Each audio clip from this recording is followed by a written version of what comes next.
Hello guys, welcome back to your YouTube channel SK study. मैं हूं आपका educator Shiv Mishra और यहाँ पर लेके आए बिल्कुल वायरल वाला एकदम केमिस्ट्री का मॉडल पेपर। और इस वीडियो में इसका हम फुल सोल्यूशन करने वाले हैं। जी हाँ, जैसा कि मैं आपसे प्रॉमिस करता हूं कि कोई भी अगर वीडियो है तो वहां का मैं आपको पूरा सोल्यूशन भी प्रोवाइड करूंगा। और एक चीज मैं आपसे प्रॉमिस करता हूँ कि जो भी मेरा पेपर भाई तैयार करेगा 95% जो क्वेश्चन मैं आपको इसी पेपर से फंसा दूंगा, इसकी गारंटी ये सीएम दे रहा है। जी हाँ, हर एक क्वेश्चन पेपर को हम सर रात दिन मेहनत करते हैं, लगभग कि 24-24 घंटे लगते हैं क्वेश्चन पेपर को सर तैयार करने में, बनाने में, सॉल्व करवाने में बैठ के एक्सपर्ट के द्वारा। तो देन हम खुद बैठते हैं उस पे एनालिसिस करने के लिए। तो देन बहुत इंपॉर्टेंट है ये पेपर आप सभी के लिए। मैंने इसका बहुविकल्प भी पहले ही करवा दिया था और आज हम लोग इसका पूरा पूरा चिट्ठा खोलेंगे गुरुदेव। कोई दिक्कत नहीं है। तो ये है क्लास 12 केमिस्ट्री का पेपर। और एक बात ध्यान देना, इसका जो पीडीएफ है सर, पीडीएफ कहाँ मिलेगा? टेलीग्राम चैनल एसकेएम स्टडी पर मिलेगा, link in the description box. और एक और चीज, आप लोग बैच से जुड़ जाइए केवल 499 रुपए में। जी हाँ, 499 रुपए में जुनून बैच रिवोल्यूशन जो बैच लॉन्च है। एप्लीकेशन गूगल प्ले स्टोर मिल जाएगा, वहां पे सारे पीडीएफ नोट्स वीडियोस पेपर आने वाले सब कुछ आपको फ्री में मिल जाएंगे वहां पे। और आप लोग जाइए ज्वाइन कीजिए वहां पे 499 रुपए में। एप्लीकेशन को डाउनलोड करिए गूगल से और उसका मैंने लिंक डिस्क्रिप्शन बॉक्स के अंदर भी मेंशन कर दिया। तो कोई दिक्कत नहीं होनी चाहिए आप लोगों को, ठीक है। तो यहाँ पर जो आपका पेपर कोड है वो क्या है? 347 GB आपका पेपर कोड है। 2025 बोर्ड में आने वाला ये क्लास 12 केमिस्ट्री का जो सर पेपर है, पूर्णांक कितना रहेगा? 70 नंबर का पूर्णांक रहेगा। पास होने के लिए केवल केवल आपको 33 नंबर की जरूरत पड़ेगी। कितने नंबर की? 33 नंबर की जरूरत पड़ेगी। और 3 घंटे 15 मिनट का आपको समय मिलेगा। और जो 15 मिनट रहेगा ये प्रश्न पत्र पढ़ने के लिए क्या रहेगा सर? निर्धारित रहेगा। निर्देश में देखेंगे तो कुछ निर्देश दिए गए हैं, जैसे कि सभी प्रश्न करना अनिवार्य है। प्रत्येक प्रश्न के निर्धारित अंक उसके समक्ष यानी कि सम्मुख दिए गए हैं प्रश्नों के सामने, ठीक है। गणनात्मक प्रश्नों की गणना के समस्त पद दीजिए, प्रश्नों के प्रासंगिक उत्तर दीजिए। जहां आवश्यक हो आप लोग रासायनिक समीकरण लिखे, केमिकल इक्वेशन आपको जरूर से जरूर लिखना है, ठीक है। सबसे पहला यहाँ पे प्रश्न है। प्रश्न देखिएगा क्या है कि इस प्रश्न के प्रत्येक खंड में 4 विकल्प दिए गए हैं। सही विकल्प चुनकर अपने उत्तर उस उत्तर पुस्तिका में लिखिए। 180 ग्राम जल में मोलों की संख्या होती है। तो सर जल में हमें मोलों की संख्या निकालना है। तो एक बात ध्यान देना, जल का मोलर द्रव्यमान अगर हम देखें तो कितना दिया है? 180 ग्राम दे दिया है इन्होंने। जल का मोलर द्रव्यमान कितना दिया है? 180 ग्राम। तो 180 ग्राम में जल की मोलों की संख्या कितनी हो जाएगी भाई साहब? जल का मोलर द्रव्यमान बटे हाँ जल का अणुभार। तो जल का मोल द्रव्यमान कितना हो गया? 180। और जो जल का अणुभार होता है वो कितना होता है? 18 होता है। तो काट देंगे 10, कितना आ गया? 10। यहाँ पे देखिए 10 आ रहा है ना, यहाँ पे 180/18। तो 10 यहाँ पे चौथा वाला क्या हो जाएगा? राइट आंसर हो जाएगा। उसके बाद यहाँ पे है रो। रो का एसआई मात्रक है। रो जो है यहाँ पे प्रतिरोधकता है। क्या है? प्रतिरोधकता है। तो प्रतिरोधकता का एसआई मात्रक क्या होता है? ओम इंटू मीटर होता है। तो एसआई मात्रक क्या होता है? ओम इंटू मीटर होता है। अगला देखना यहाँ पे प्रश्न है। यहाँ पे अगला प्रश्न है, द्वितीय कोट की अभिक्रिया का वेग इकाई है, यानी द्वितीय कोट की जो अभिक्रिया होती है इसके वेग स्थिरांक की इकाई क्या होती है? यूनिट क्या होती है? तो वो होती है यहाँ पे आपका litre. Litre mole inverse second inverse. Litre mole mole inverse second inverse होता है। ये पहला वाला आप राइट ऑप्शन लगा सकते हैं क्योंकि यहाँ पे थोड़ा प्रिंटिंग मिस्टेक है, ठीक है ना। तो litre mole inverse second inverse होगा पहला वाला राइट ऑप्शन। अगला है यहाँ पे क्या है? Cr Cr का होल थ्रायस की पावर -3 आयन में क्रोमियम का समन्वय संख्या कितनी होगी? तो इसकी जो समन्वय संख्या होगी वो कितनी होगी? 6 होगी। कितनी होगी? 6 होगी। अच्छा, इसमें आयन है यहाँ पे में क्रोमियम की जो समन्वय संख्या की गणना लिगेंड के प्रकृति पर हम लोग के आधार पर करते हैं, वैसे निकालेंगे तो 6 ही निकलेगी। हालांकि ऑब्जेक्टिव है तो इसमें बहुत ज्यादा ध्यान नहीं देंगे। अगर समन्वय संख्या आपको निकालना है तो एक फार्मूला होता है। क्या होता है? लिगेंड की संख्या इंटू प्रत्येक लिगेंड के जुड़ाव बिंदु, ठीक है ना। तो लिगेंड संख्या इसमें एक है और जुड़ाव बिंदु भी एक है। तो 3 दूनी 6, राइट ऑप्शन क्या हो जाएगा? 6 हो जाएगा। अगला यहाँ पे RMgx तथा जल की अभिक्रिया से बनता है, क्या बनता है, RH बनता है। RMgx और जल की अभिक्रिया से क्या बनता है, यहाँ पे RH बनता है, यानी कि हाइड्रोकार्बन बनता है। अगला है यहाँ पे आपका 2 डिग्री एमीन है, तो 2 डिग्री ऑफ एमीन क्या है। अच्छा, सबसे पहले 2 डिग्री एमीन होता क्या है, जिसमें जिसमें जिसमें नाइट्रोजन परमाणु से 2 R समूह जुड़े होते हैं और एक H, उसे 2 डिग्री एमीन कहते हैं। देखिए यहाँ पे नाइट्रोजन परमाणु से 2 R समूह, 1 और 2, हाइड्रोजन समूह 1 जुड़ा होता है, उसे हम लोग क्या कहते हैं, 2 डिग्री एमीन, यानी द्वितीयक अमीन बोला जाता है। अगला है यहाँ पे है दूसरे का क। दूसरे का क क्या बोलते हैं, ध्यान देना यहाँ पे, मोलरता तथा मोललता में उदाहरण देते हुए विभेद उत्पन्न कीजिए, यानी कि मोलरता क्या होता है और मोललता क्या होता है, उसका उदाहरण देते हुए इसमें अंतर स्पष्ट करना। चले देखते हैं यहाँ पे मोललता क्या होता है, परिभाषा देखते हैं। भाई 1 नंबर का है, 2 नंबर का है, तो उसी हिसाब से आंसर देना है, बहुत ज्यादा नहीं छापना है, ठीक है ना। किसी विलयन में मोलरता प्रति लीटर विलयन में उपस्थित विलेय के मोलक संख्या की क्या होती है, बराबर होती है। परिभाषा क्या हो जाएगा, किसी विलयन की मोललता प्रति लीटर विलयन में उपस्थित विलेय की मोलक संख्या क्या होती है, बराबर होती है। सूत्र क्या हो जाएगा, मोलरता को हम लोग यम से दिखाते हैं, मोलरता का सूत्र हो जाएगा विलेय की मोलक संख्या बटे विलयन का आयतन, किसमें सर, लीटर में, किसमें सर, लीटर में। उदाहरण के लिए देखेंगे, यदि 1 लीटर पानी में 1 मोल NaCl घोले तो उस विलयन की जो मोलरता होगी कितनी होगी, 1 मोल होगी। उसके बाद अगला इन्होंने बोला था मोललता के बारे में। सर मोलरता, मोललिटी क्या होता है, किसी विलयन के मोललता विलायक के 1 किलोग्राम में उपस्थित विलेय के मोलों की संख्या के क्या होता है, बराबर होता है। सूत्र क्या हो जाएगा, मोललता बराबर विलेय के मोलों की संख्या बटे विलायक का द्रव्यमान, किसमें, किलोग्राम में, विलायक का द्रव्यमान किसमें, किलोग्राम में। क्लियर है। उदाहरण के लिए क्या लिखेंगे, उदाहरण के लिए लिखेंगे, यदि 1 किलोग्राम में पानी के 1 मोल NaCl घोले तो उस विलयन की जो मोललता होगी वो कितनी होगी, 1m होगी, क्या होगी, 1m होगी। क्लियर है। अगला है यहाँ पे ख वाला, क्या बोल रहा है ख वाला, ध्यान देना यहाँ पे, ख वाला बोल रहा है यहाँ पे, क्या फेरिक आयन द्वारा ब्रोमाइड आयन का ब्रोमीन में ऑक्सीकरण संभव है।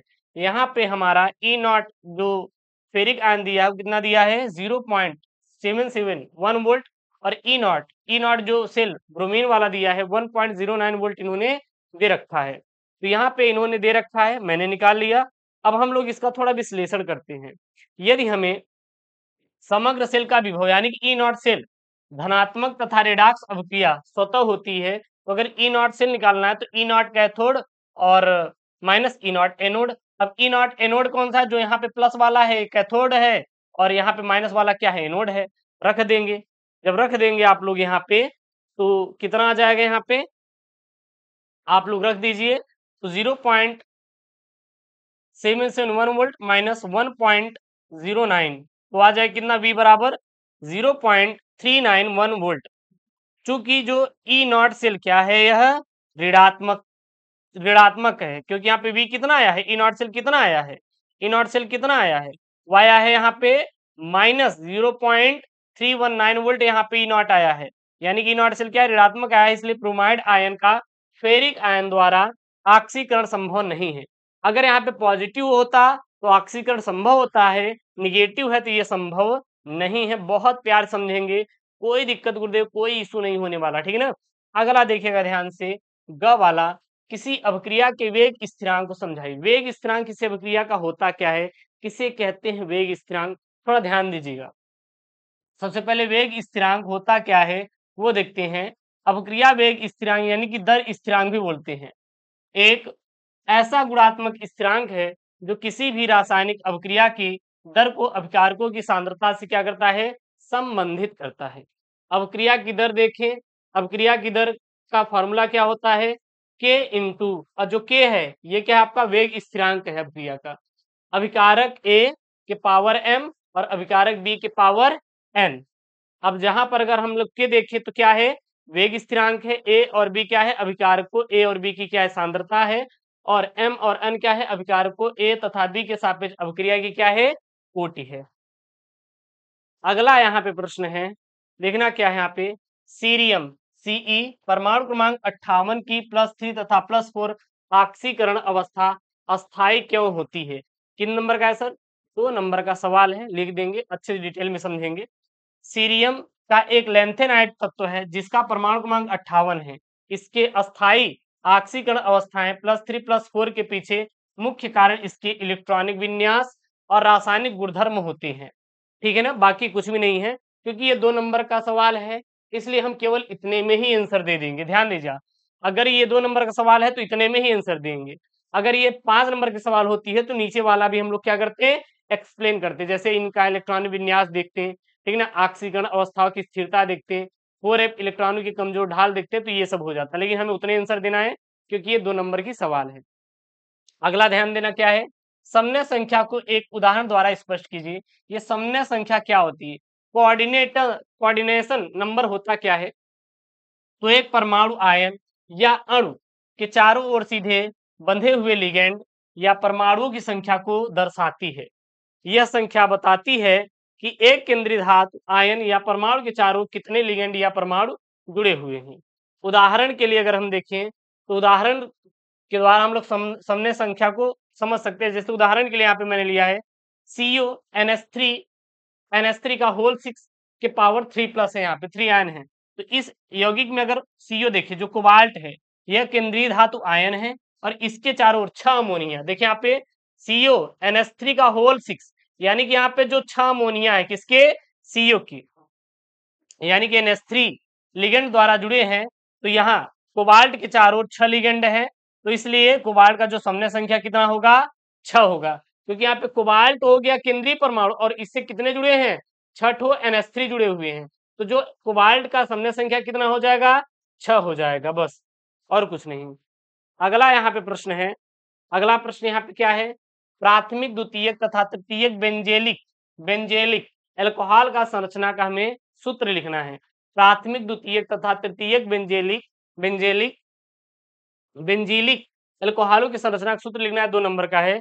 चलिए इसको करते हैं, ठीक है ना।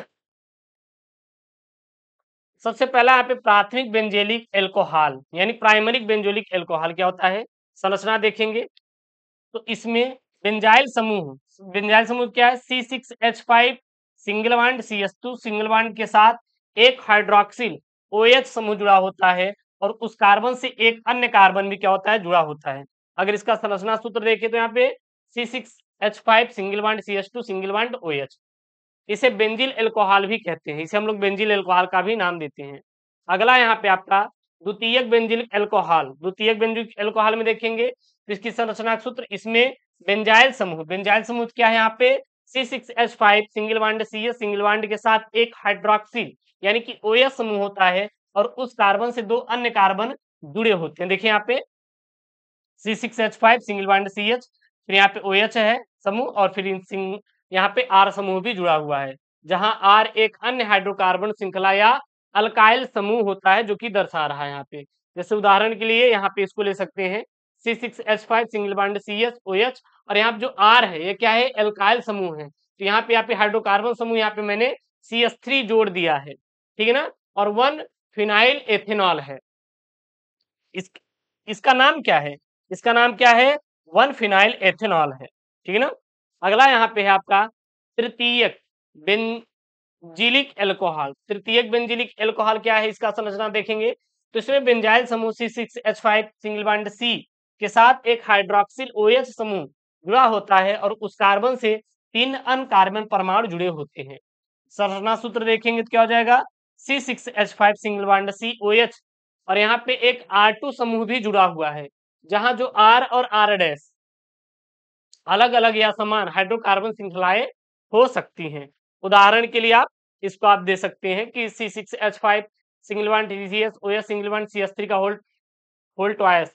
अब ये है क्या? ये है ट्रिटाइल एल्कोहल या 1 फिनॉल 1 या 1 डाई मिथाइल एथेनॉल है, ये इसको लिख सकते हैं, ठीक है ना। अगला यहाँ पे आपका प्रश्न है, अगला प्रश्न क्या है? ध्यान देना, अल्कोहल के क्वथनांक कार्बन परमाणुओं की संख्या बढ़ते हैं लेकिन अल्कोहलों के शाखन में बढ़ने पर कम हो जाते हैं, ऐसा क्यों? कारण स्पष्ट करना है, 2 नंबर की सवाल है। तो तो सबसे पहला यहाँ पे कारण देखेंगे, कार्बन परमाणु संख्या बढ़ने पर क्वथनांक का बढ़ना। चलिए, जब अल्कोहल में कार्बन परमाणु संख्या बढ़ती है तो अणु का आकार और द्रव्यमान भी क्या होता है, बढ़ जाता है, जिसके परिणाम स्वरूप यानी कि जिसके बाद अल्कोहल के अणुओं के बीच लंदन डिस्पर्सन डिस्पर्सन बल यानी कि लंदन डिस्पर्सन बल को हमको क्या बोलते हैं, वांडर वाल्स बल। इसको क्या बोलते हैं, वांडर वाल्स बल भी बोलते हैं। ध्यान देना, दो नाम है, अधिक हो जाते हैं। इस कारण अणुओं को अलग अलग करने के लिए अधिक ऊर्जा यानी कि अधिक तापमान की आवश्यकता होती है। इस प्रकार क्वथनांक का क्या होता है, बढ़ जाता है। उदाहरण के लिए जैसे हम लोग यहाँ पे मेथेनॉल का देखेंगे, क्वथनांक क्या हो जाएगा, मेथेनॉल कितना होता है 64.7 डिग्री सेल्सियस, एथेनॉल का 78.3 डिग्री सेल्सियस, प्रोपेनॉल का 97.2 डिग्री सेल्सियस। अब ये बताइए मेथेनॉल का सूत्र क्या होता है, CH3OH, एथेनॉल का C2H5OH, प्रोपेनॉल का CH3HCnOH होता है। अगला है साखन बढ़ने पर क्वथनांक का कम होना। चलिए इसको भी देख लेते हैं। जब एल्कोहलिक संरचना में साखन यानी कि ब्रांचिंग, जब साखन मतलब जब किसी और से ये जुड़ता है या कोई और इससे जुड़ेगा तो अणु अधिक कॉम्पैक्ट संकीर्ण हो जाता है। इसका परिणाम यह होता है कि अणुओं के बीच की वांडर वाल्स बल की प्रभावी सतह कम हो जाती है, क्योंकि साखित अणुओं के बीच निकटता कम होती है।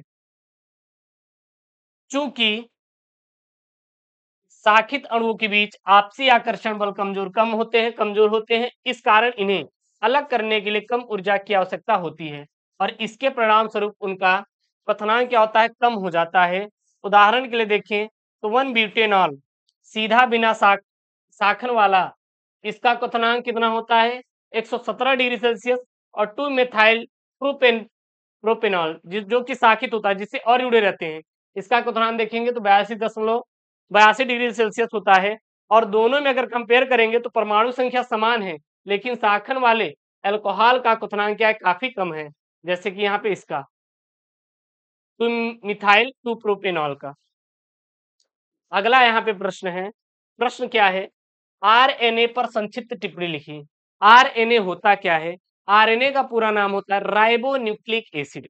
डीएनए का पूरा नाम क्या होता है, डीऑक्सीराइबो न्यूक्लिक एसिड। क्लियर है। चलिए, तो आरएनए को हम बोलते हैं राइबो न्यूक्लिक एसिड, एक महत्वपूर्ण जैविक अणु है जो जीन अभिव्यक्ति और प्रोटीन संश्लेषण में प्रमुख भूमिका निभाता है। यह डीएनए के समान न्यूक्लिक एसिड का एक प्रकार है, लेकिन इसकी संरचना और कार्य डीएनए से क्या होते हैं सर, अलग होते हैं। सबसे पहले हम लोग इसकी संरचना की बात करें तो इसमें एकल संरचना होता है। क्या होता है, एकल संरचना वाला होता है, यानी कि आरएनए आमतौर पर एक श्रृंखला अणु होता है, जबकि डीएनए द्विश्रृंखला अणु होता है। उसके बाद इसमें शर्करा पाई जाती है। आरएनए में डीऑक्सीराइबोस शर्करा के स्थान पे राइबोस शर्करा होती है। अच्छा, डीऑक्सीराइबोस शर्करा किसमें पाई जाती है, डीएनए में पाई जाती है। तो इसमें कौन सी शर्करा पाई जाती है, आरएनए में राइबोज शर्करा पाई जाती है। अगला यहाँ पे, यह नाइट्रोजन क्षार युक्त क्षारक होता है। आरएनए में 4 नाइट्रोजन युक्त क्षारक होते हैं, एडेनिन, यूरेसिल, ग्वानिन और साइटोसिन। और डीएनए के विपरीत आरएनए में थाइमिन की जगह क्या होता है, यूरेसिल होता है। क्या होता है, यूरेसिल होता है। अब यहाँ पे ध्यान देना, ये तो हमारे 4 nitrogen adenine, uracil, guanine, cytosine किसमें पाए जाते हैं, आरएनए में पाए जाते हैं। अगर वहीं पे हम डीएनए की बात करेंगे तो जो डीएनए में ये यूरेसिल नहीं होता, बल्कि क्या होता है, थाइमिन होता है। ये चीज ध्यान देना, पेपर में दे देता है कभी डीएनए के बारे में समझाए तो उसके बारे में लिख देना। अब प्रकार की बात करेंगे, आरएनए कितने प्रकार का होता है, आरएनए 3-4 प्रकार के होते हैं। हालांकि 2 नंबर का था सवाल, मैंने इसलिए इसको एक्सप्लेन किया क्योंकि इंपॉर्टेंट है, ठीक है ना। जैसे एमआरएनए होता है, टीआरएनए होता है और आरआरएनए होता है। एमआरएनए मतलब मैसेंजर आरएनए, टी मतलब ट्रांसफर आरएनए, आर मतलब राइबोसोमल आरएनए। बाकी आप डिटेल में पढ़ सकते हैं, यहाँ पे पूरा मैंने दे रखा है। अब इसके कार्य देखेंगे तो ये प्रोटीन संश्लेषण का कार्य करता है, ये जीन अभिव्यक्ति भी क्या करता है, प्रदर्शित करता है। और यह एक वायरल जीनोम होता है। जैसे कुछ वायरस जैसे एचआईवी और इन्फ्लुएंजा अपना आनुवांशिक पदार्थ आरएनए के रूप में ही रखते हैं। क्लियर है, यहाँ तक क्लियर होना भी चाहिए। अगला यहाँ पे चौथा का क है सर, चौथा का क क्या, ध्यान देना, हेलोएरिन में इलेक्ट्रॉन रागी प्रतिस्थापन अभिक्रिया की क्रियाविधि की सहायता से समझाइए। ठीक है, चलिए, इलेक्ट्रॉन रागी प्रतिस्थापन अवक्रिया की क्रिया विधि हम लोग यहाँ पे समझते हैं।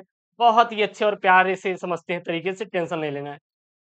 इस अवक्रिया में एक इलेक्ट्रॉन रागी बेंजीन रिंग पर हाइड्रोजन परमाणु को प्रतिस्थापित करता है और इलेक्ट्रॉन रागी प्रतिस्थापन अवक्रिया का जो प्रमुख उदाहरण नाइट्रेशन, सल्फोनेशन, हैलोजन और फ्राइडल क्राफ्ट और एल्किलेशन या एसिलेशन होता है।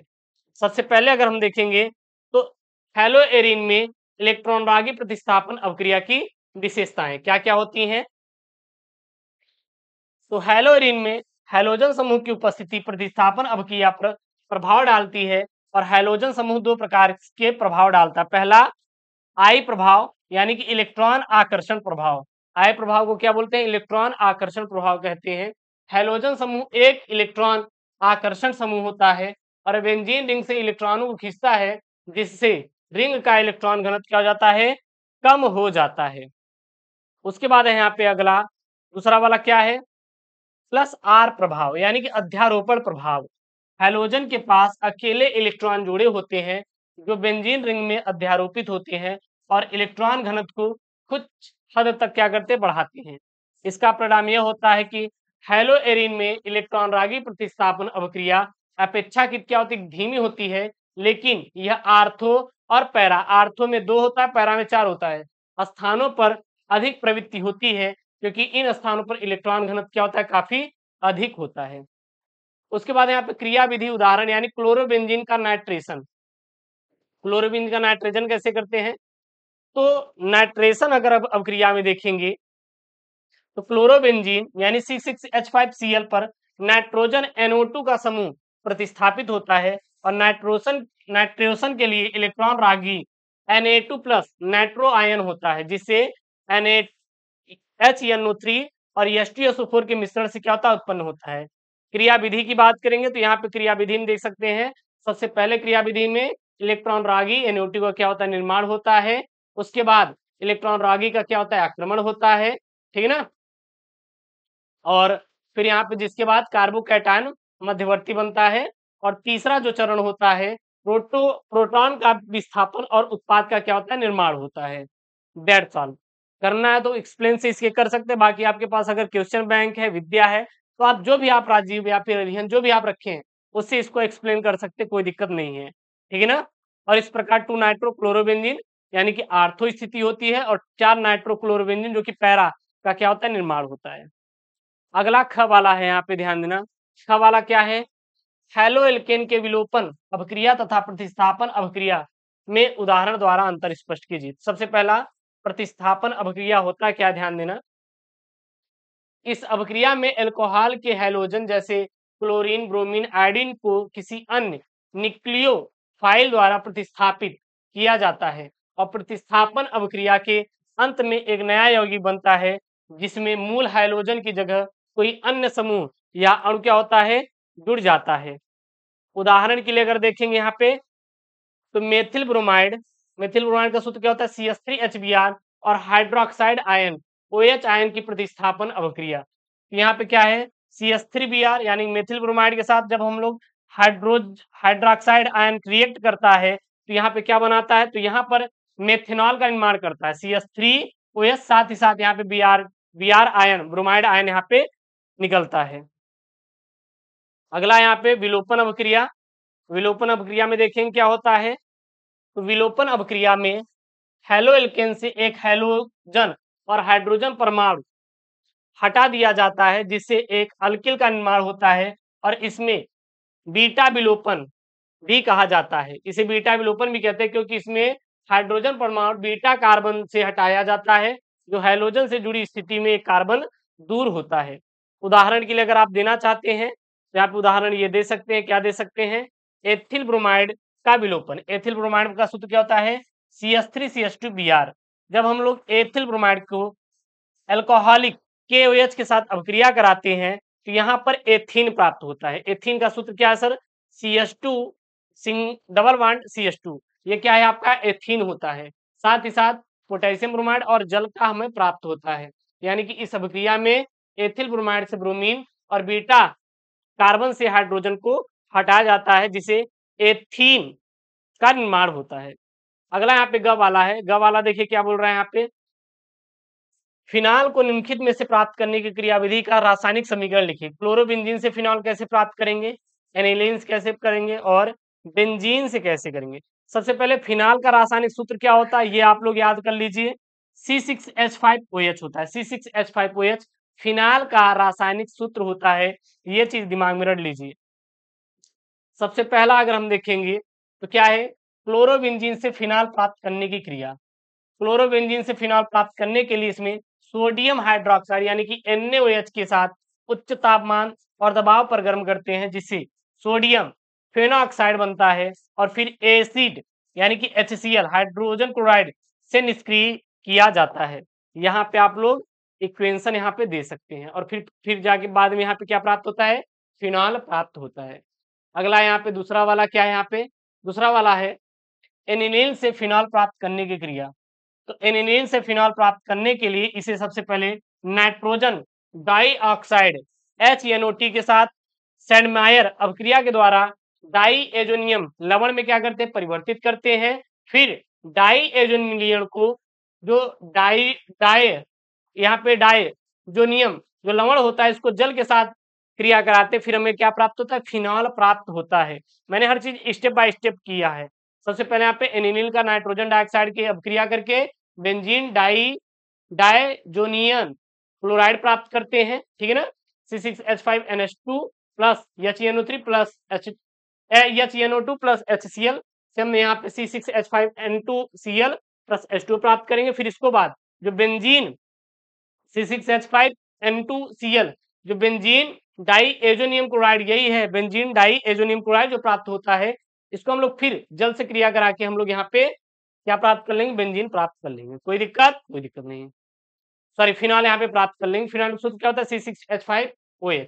उसके बाद बेंजीन से फिनॉल प्राप्त करने की क्रिया कैसे करते हैं, बेंजीन से फिनॉल प्राप्त करने के लिए इसे सबसे पहले क्यूमीन प्रक्रिया के माध्यम से किया जाता है। बेंजीन में प्रोपिलीन के साथ अभिक्रिया कराकर क्यूमीन प्राप्त करते हैं। फिर क्यूमीन को ऑक्सीजन के साथ ऑक्सीडाइज कर क्यूमीन हाइड्रो पराक्साइड बनाया जाता है और अंत में इसे एसिड के साथ विघटित किया जाता है, जिससे फिनॉल और एसेटीन क्या होता है, एसीटोन प्राप्त होता है। रासायनिक समीकरण इसका लिख सकते हैं। सबसे पहला क्यूमेन का निर्माण, ठीक है ना। सबसे पहले हम लोग क्यूमेन का निर्माण करेंगे, फिर जब क्यूमीन प्राप्त हो जाएगा, क्यूमीन प्राप्त होने के बाद क्यूमीन का हम लोग क्या करेंगे, ऑक्सीकरण करवा देंगे।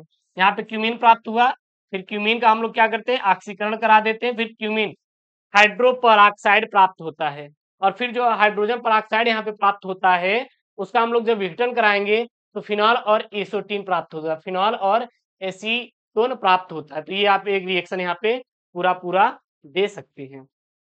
अगला है यहाँ पे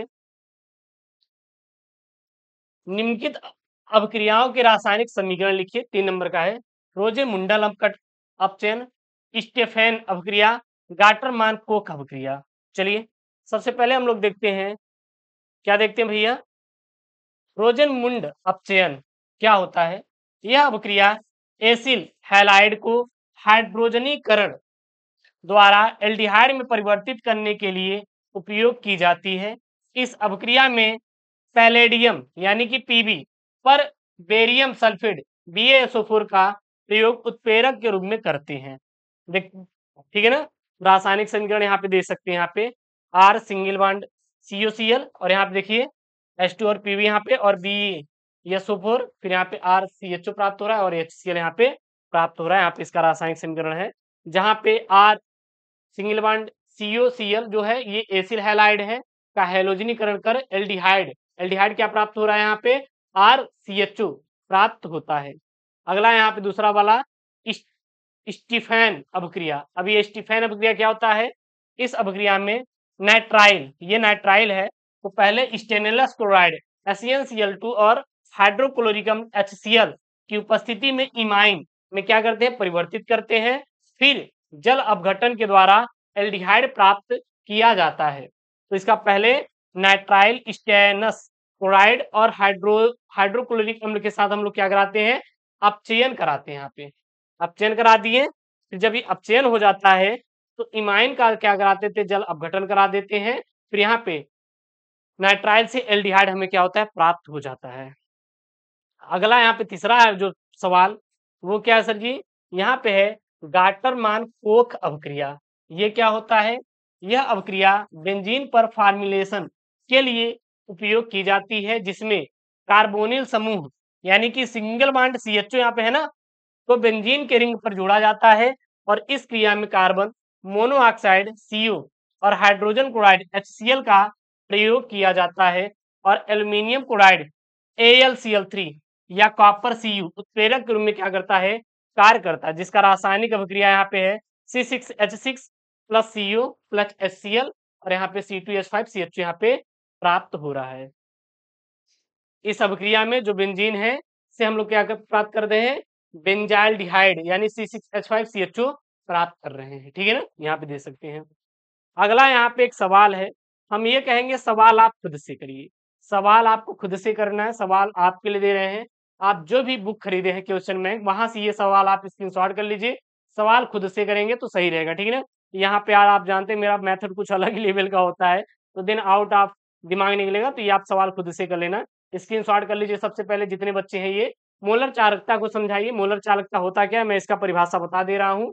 उसके बाद यहाँ पे 0.2 mole litre inverse potassium chloride विलयन से भरे सेल का प्रतिरोध 480 ओम है। विलयन की मोलर चालकता परिकलित कीजिए। सेल स्थिरांक इन्होंने 1.29 सेंटीमीटर इनवर्स इन्होंने दे रखा है, 4 नंबर का है। हम लोग यहाँ पे मोलर चालकता के बारे में थोड़ा देख लेते हैं कि मोलर चालकता होता क्या है। ठीक है, मोलर चालकता किसी वैद्युत अपघट्ट के 1 मोल के आयनों द्वारा एकांक वैद्युत क्षेत्र में 1 सेंटीमीटर की दूरी तय करने पर उत्पन्न विद्युत चालकता कहते हैं।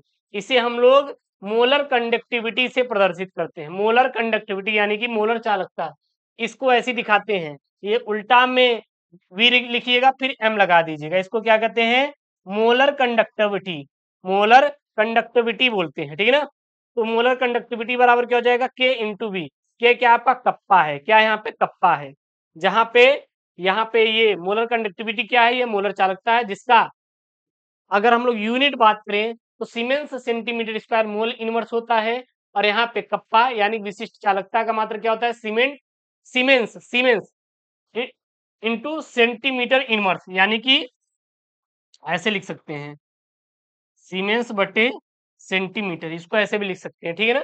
और वी क्या है, विलयन का आयतन 1 मोल वैद्युत अपघट्ट के लिए, ठीक है ना। अब वहीं पर ये विशिष्ट चालकता बोला है, कप्पा होता क्या है, तो यहाँ पर मैंने लिख दिया, हालांकि इसको खुद से कर लेना न्यूमेरिकल, ठीक है ना। अगला ये सवाल है, प्रथम कोटि की अभिक्रिया को समझाइए। प्रथम कोटि की अभिक्रिया के लिए वेग स्थिरांक K का मान 5.5 गुणित 10⁻14 सेकेंड इनवर्स है। तो अभिक्रिया के अर्धायु काल गणना कीजिए। न्यूमेरिकल आपको खुद से करना है, न्यूमेरिकल आप बुक निकाल के खुद से करिएगा। हम इसका आपको बता देते हैं कि प्रथम कोटि की अभिक्रिया होता क्या है, ये थोड़ा देख लीजिएगा। किसे कहते हैं प्रथम कोटि की अभिक्रिया, वह अभिक्रिया जिसमें अभिक्रिया की दर केवल एक अभिकार की सांद्रता के समानुपाती होती है, अर्थात अभिक्रिया की सांद्रता 2 गुनी करने पर अभिक्रिया की दर भी क्या हो जाती है, 2 गुनी हो जाती है, उसे हम लोग प्रथम कोटि की अभिक्रिया कहते हैं। अगर A अभिकारक है तो प्रथम कोटि की अभिक्रिया के लिए दर का नियम निम्नलिखित प्रकार लिख सकते हैं। क्या लिख सकते हैं हम लोग, हाँ लिख सकते हैं, dA/dt बराबर -K A, ठीक है ना। अब यहाँ पे dA/dt क्या है, अभिकारक A की सांद्रता में परिवर्तन, यानी कि ऐसे लिख सकते हैं dA/dt, डिफरेंशिएशन कर दो ना यार।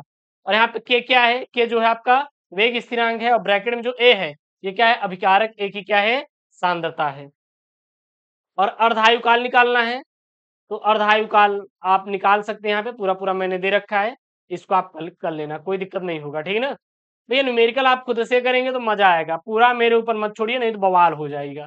समझ आ रहा है ना, आप खुद से मेहनत करिएगा। अगला यहाँ पे लेंथेनाइड आकुंचन स्पष्ट रूप से व्याख्या कीजिए तथा कारण बताइए कि संक्रमण तत्वों के अनेक यौगिक रंगीन होते हैं, ऐसा क्यों। यानी जो लेंथेनाइड आकुंचन को आपको स्पष्ट रूप से व्याख्या करना है और आपको कारण भी बताना है कि सर ये जो हमारे संक्रमण तत्व के अनेक यौगिक क्या होते हैं, रंगीन ऐसा होते हैं, क्यों होते हैं। तो सबसे पहले लेंथेनाइड आकुंचन होता क्या, थोड़ा ध्यान देना।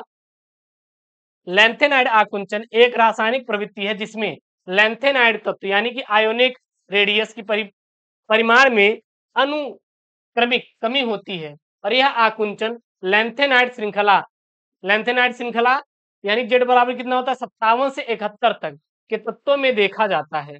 लैंथेनाइड आकुंचन के क्या क्या कारण हैं? सबसे पहला कारण है आधिकारिक इलेक्ट्रॉनिक संरचना का होना, पहला कारण है। आप अगर किताब है तो इसको थोड़ा और अच्छे से पढ़ सकते हैं। दूसरा क्या कारण है?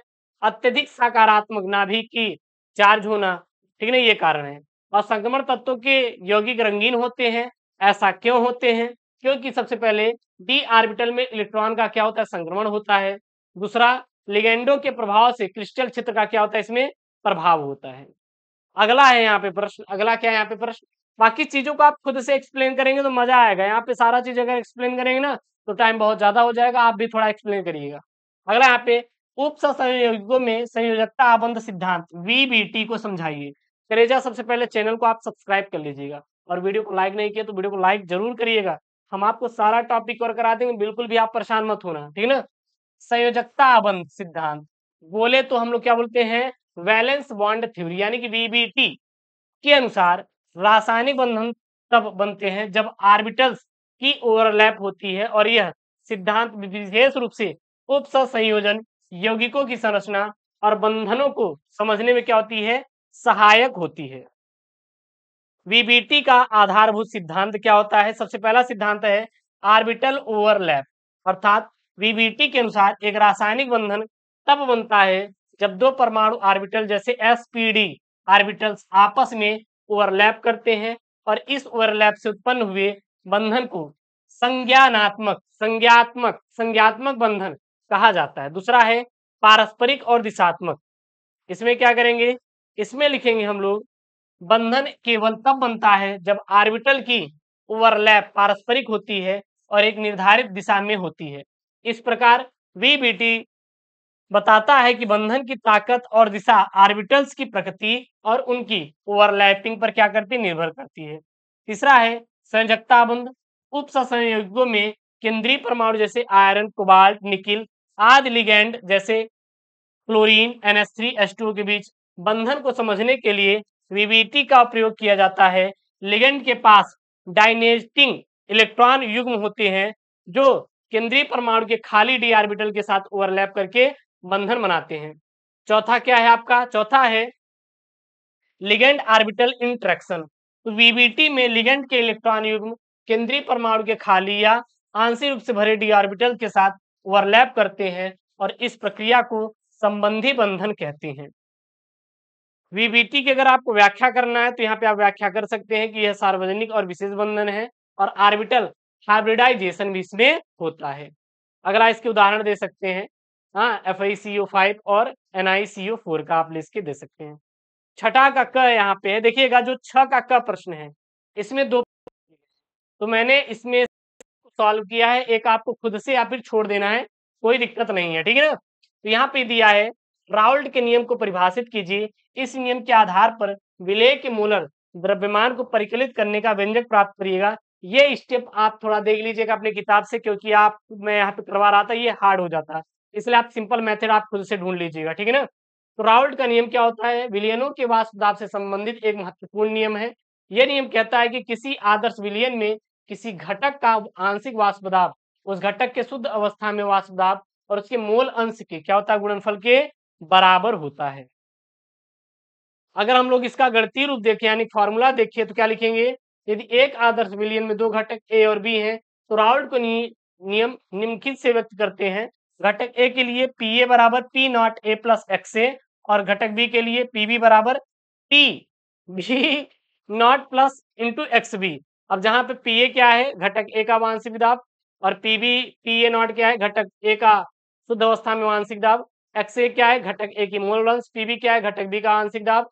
और पीबी क्या है? पीबी नॉट घटक बी का शुद्ध अवस्था में वाष्प दाब। एक्स बी क्या है? घटक बी का वाष्प दाब। अब यहाँ पे जब आप पी निकालेंगे, कुल घटक जब हम निकालेंगे फार्मूला कुल घटक, तो क्या कर सकते हैं? P A plus P B. यहाँ पे आपका कुल घटक फार्मूला से प्राप्त हो जाएगा, ठीक है। बाकी आप खुद इससे आगे कर लीजिएगा।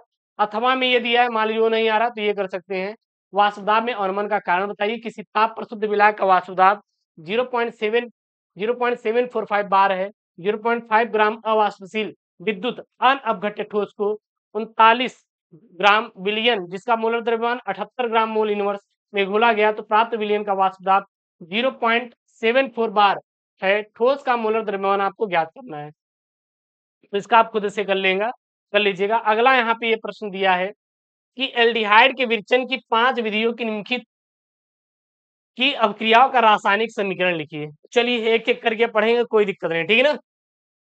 उत्तर लिखेंगे। एल्डिहाइड कार्बनिक यौगिक होते हैं जिसमें कार्बोनिल समूह यानी CHO होता है और इनका विरचन विभिन्न विधियों से किया जा सकता है। आइए कुछ विधियां प्रमुख है उनको समझते हैं। सबसे पहला, प्राथमिक एल्कोहलों का ऑक्सीकरण, यानी कि प्राथमिक एल्कोहल को ऑक्सीकृत करके एल्डिहाइड बनाया जा सकता है और इस अभिक्रिया में हाइड्रोजन परमाणु हटाकर कार्बोनिल समूह बनाया जा सकता है।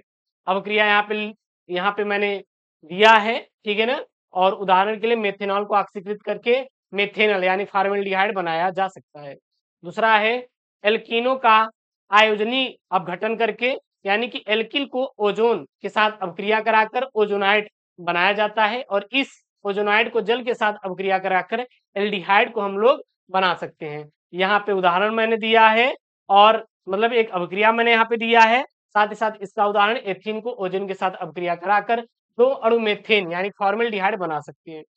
तीसरा है आपका एसिल क्लोराइड का जल अपघटन। एसिल क्लोराइड को जल के साथ अभिक्रिया कराकर एल्डिहाइड बनाया जा सकता है, जिसका अभिक्रिया मैंने यहाँ पे दिया है।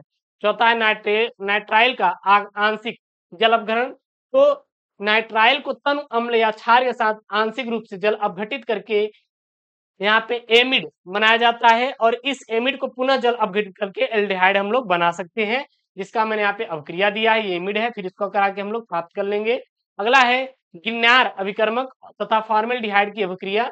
तो गिरनार अभिकर्मक को फॉर्मेल्डिहाइड के साथ अभिक्रिया करा के प्राथमिक एल्कोहल बनाया जाता है और इस प्राथमिक एल्कोहल को ऑक्सीकृत करके एल्डिहाइड हम लोग बना सकते हैं, जिसका अभिक्रिया मैंने यहाँ पे दे रखा है, ठीक है ना। तो ये आपको ये सॉल्व हो गया। अथवा मान लीजिए नहीं आ रहा है तो अथवा में ये आप सवाल कर सकते हैं, कौन सा यहाँ पे कि एल्डिहाइड तथा कीटोन में नाभिक रागी योगज अभिक्रिया की क्रियाविधि एक उदाहरण द्वारा समझाइए और एल्डोल संघनन तथा क्रॉस एल्डोल संघनन की अभिक्रिया का रासायनिक समीकरण दीजिए।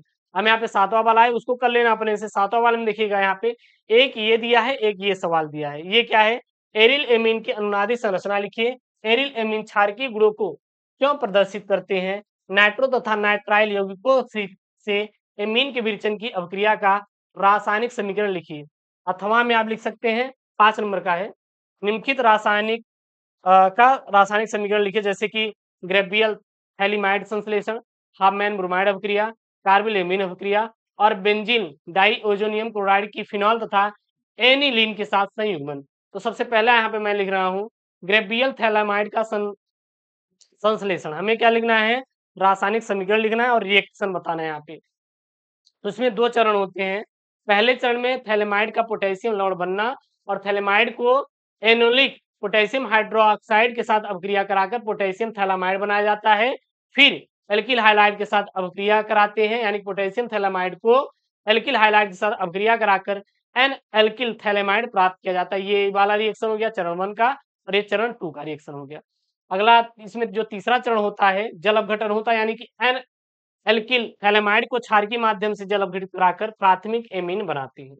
दूसरा है हाफमैन ब्रोमाइड अभिक्रिया। तो यह अभिक्रिया एमाइड को एक कार्बन परमाणु कम वाले एमीन में परिवर्तित करने के लिए उपयोगी होती है। यहाँ पे मैंने रिएक्शन यहाँ पे दे रखा है।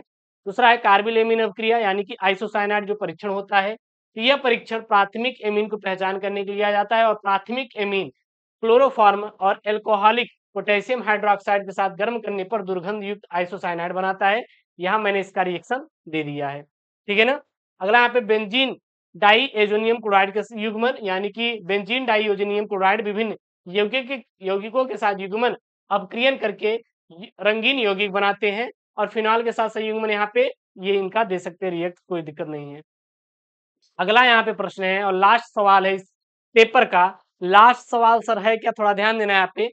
7 का ख वाला, न्यूक्लिक अम्ल की संरचना अथवा इसके जैविक कार्य की व्याख्या कीजिए अथवा निम्नलिखित पर संक्षिप्त टिप्पणी लिखिए। विटामिन और हार्मोन। एक चीज याद रखना, जो मैंने यहाँ पे आपको सवाल करने के लिए दिया है, आप खुद से मेहनत करिएगा, आपके पास अब टाइम नहीं है। और साथ ही साथ जो मैंने आपको न्यूमेरिकल दिया वो भी करिएगा, ठीक है ना? बाकी जो मैंने रिएक्शन दिया है उसको भी करिएगा, कोई दिक्कत नहीं, याद कर लीजिए। पूरा मैंने यहाँ पे पीडीएफ ही ले आया है सॉल्व करके। और मैं कुछ चीज़ों को स्किप इसलिए कर देता हूँ आपको याद करने के लिए, ताकि ये वीडियो बड़ी ना हो, नहीं तो आप खुद बोर हो जाएँगे पढ़ते-पढ़ते, तो कोई मतलब है नहीं, ठीक है ना? चलिए, सबसे पहले यहाँ पे विटामिन के बारे में देखते हैं। सर विटामिन्स होते क्या हैं? तो विटामिन्स ऐसे कार्बनिक यौगिक हैं जो शरीर के सामान्य कार्यों के लिए आवश्यक होते हैं, लेकिन शरीर स्वयं उन्हें पर्याप्त मात्रा में नहीं बना सकता, इसीलिए उन्हें आहार के माध्यम से प्राप्त करना पड़ता है। विटामिन विभिन्न प्रकार की जैविक प्रक्रियाओं में सहायक होते हैं और शरीर की स्वस्थ बनाए रखने में महत्वपूर्ण भूमिका निभाते हैं। विटामिन मुख्यतः 2 प्रकार के होते हैं। कौन-कौन से होते हैं सर?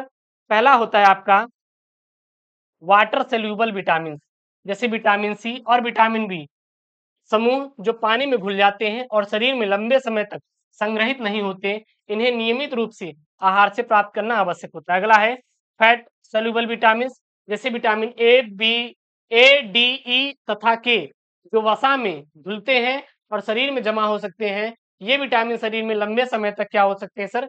रह सकते हैं। विटामिन की कमी या अधिकता स्वास्थ्य समस्याओं का कारण बन सकती है। उदाहरण के लिए विटामिन सी की कमी स्कर्वी और विटामिन डी की कमी से रिकेट्स जैसी बीमारियों का कारण बनता है। दूसरा है हार्मोन्स। सर हार्मोन्स क्या होते हैं? हार्मोन्स जैविक रसायन है जो शरीर में विभिन्न अंगों और कोशिकाओं के बीच संचारण भूमिका निभाते हैं। ये पदार्थ विशेष ग्रंथियों द्वारा स्रावित होते हैं और रक्त के माध्यम से शरीर के लक्षित अंगों तक पहुंचते हैं, जहां वे शारीरिक प्रक्रियाओं को नियंत्रित और समन्वित करते हैं। और हार्मोन्स शरीर के विकास, वृद्धि, उपापचय उपापचय और विभिन्न शारीरिक कार्यों को नियंत्रित करने के लिए महत्वपूर्ण भूमिका निभाते हैं। हार्मोन्स प्रमुख श्रेणियां बांटा गया, जैसे पहला पेप्टाइड हार्मोन्स है, यहाँ पे क्या है सर जी? पेप्टाइड हार्मोन्स है। और दूसरा यहाँ पे स्टेरॉइड हार्मोन्स, ये 2 हार्मोन्स है, इसको आप कर सकते हैं। जैसे पेप्टाइड हार्मोन्स में जैसे इंसुलिन, ग्लूकागन, जो प्रोटीन और पेप्टाइड से बने होते हैं और आमतौर पर कोशिकाओं की सतह पर स्थित और रिस रिसेप्टर्स से जुड़ते हैं। और स्टेरॉइड जो हार्मोन्स होते हैं, जैसे कि कॉर्टिसोल एंड एस्ट्रोजन, जो वसा में घुलनशील होते हैं और कोशिकाओं के अंदर स्थित रिसेप्टर्स से जुड़ते हैं। ये रहा आपका क्लास 12 केमिस्ट्री का पेपर। मैंने इसको सॉल्व भी किया है पूरा का पूरा। जो मैंने यहाँ पे आपको क्वेश्चन दिया होमवर्क के रूप में, आप इसको करिएगा, कोई दिक्कत होना नहीं चाहिए। कोई अगर इशू हो रहा है तो बिल्कुल आप कमेंट बॉक्स में छाप दीजिएगा, कोई दिक्कत नहीं है, मैं आपके साथ हूँ। हमेशा आपको मैं हेल्प करूंगा, टेंशन आपको नहीं लेना है। और भाई साहब बहुत मेहनत कर रहे हैं, चैनल को सब्सक्राइब करिए, वीडियो को लाइक करिए। एक चीज और, इस पेपर के माध्यम से आप पूरा आप 95% गेन कर सकते हैं बोर्ड एग्जाम में, तो बिल्कुल चिंता मत करिएगा। आर्ट हो, साइंस हो, सभी बच्चे के लिए हम क्लासेस उपलब्ध कराएंगे, आपको केवल सपोर्ट करना है। मिलते हैं नेक्स्ट वीडियो में दोस्तों। Thank you, Jain, take care, bye bye.